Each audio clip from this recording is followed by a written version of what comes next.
Hello there, Eric back again, your Learning Futurist. And if you had this experience where you Google something you're interested in, maybe some shoes or some furniture, and that ad starts following you everywhere, you log on to Amazon and you see that shoes or that furniture you looked at, or you go to a website and you see that shoes or that furniture you looked at, or maybe even something a little bit more embarrassing where you look up some sort of rash or something. It's just an example, I promise, right? And those things start following you around everywhere. And so in this video, we're going to start to try to show you how augmented reality is going to start taking things you do online and reflecting them in the real world, and things that you do in the real world and start seeing how they're going to connect to your online world, right? It's going to start to blend these worlds together. And so ads are going to start following you in between your digital and real life. And that's what we want to show you in this video coming right up.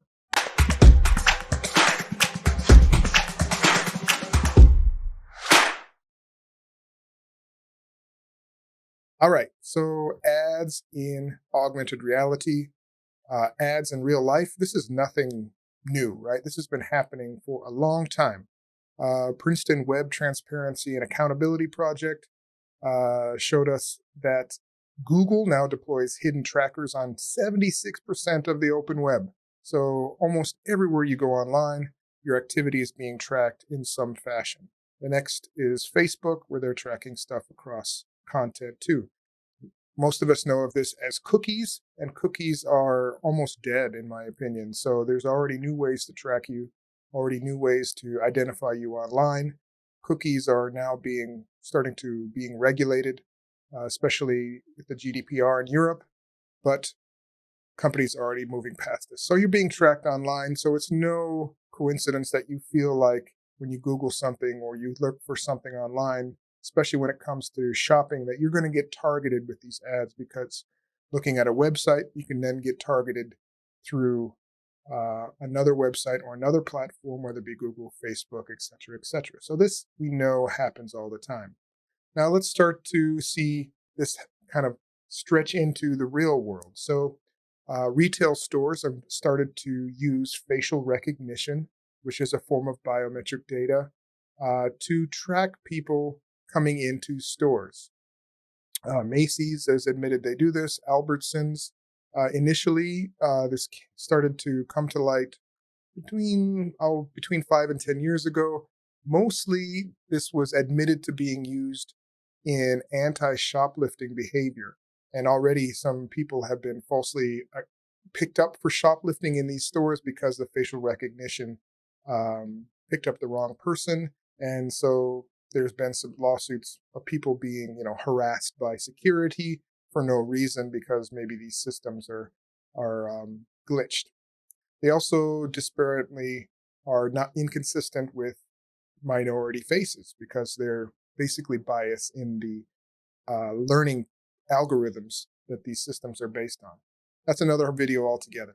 But this is already happening in the real world. So let's happening with facial recognition in stores and what's happening online where you get tracked. Well, we're going to connect that together with augmented reality. So the example I'm going to use today is a class action lawsuit that came to light in July of 2021, where the state of Illinois is going after makeup companies, Mary Kay and Ulta in this case, because they're using augmented reality to capture facial data in these sort of virtual try-on tools. We're going to see these more often where, especially during the pandemic, where you can virtually try on some shoes, virtually try on different styles of makeup, because the camera is being able to kind of augment your face with these new colors, these products, these clothing items, etc., etc. So the state of Illinois is suing these makeup companies because they say they're collecting biometric data about their users, which I also looked up has been a big kind of revenue stream for these companies now, especially during the pandemic, being able to try stuff on from at home or being able to play with different shades of, I'm not a makeup person, but lipstick or foundation or whatever that may be, right? So This is what it looks like as an app, right? You have your phone, you putting your camera into it. Camera is then kind of taking in your facial scan, and then you're able to put on different shades of makeup or different products that those companies sell. These virtual try-on apps, and I actually downloaded the actual files, right? So this is the one against Mary Kay. Um, uh, Going after a something called the Mirror Me web app, and then another one suing Alta, which is the Glamour Me app, and they're saying this is a violation of BIPA, the Biometric Protectancy Act of Illinois. And one of the main things that this states is that they didn't accurately or convey to their users enough that they were going to take in your facial scans and your facial prints as a part of using this service. And even though one of these companies, I think it was Alta, put it in their terms of service and their privacy policy, the state of Illinois is saying this is insufficient. You need to let people know that their faces are going to be scanned and used and how they're going to be used, et cetera, et cetera. So we're going to try and follow this lawsuit because it's going to be setting a precedent, I think, for a lot of these companies when they try to take your facial scan of what's available online through your, messaging and social media, facial scans that are pretty much already online if you're using social media already, and your use in the real world as you come into these stores. So how is this going to connect already? So we know stores are using facial recognition. We know companies are trying to collect this information to connect your online targeting.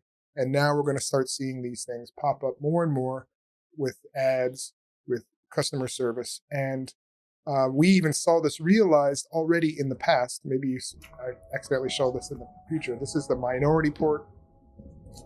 Hello, Mr. Yakamoto. Welcome back to the Gap. How does assorted tank tops work out for you?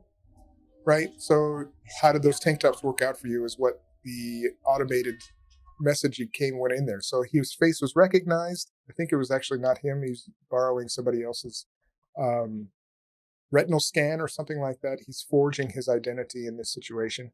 But you walk into a store and you are immediately recognized, and your online behaviors, your real world behaviors are then represented to you, and you're shown information, given information, and possibly even, we've already seen this online as well, different prices being given to different people, different preferences being given to different people, depending on your online behaviors and your the way that you conduct yourself and buy things online.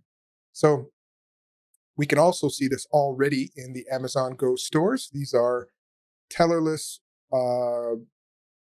no clerks available at this store.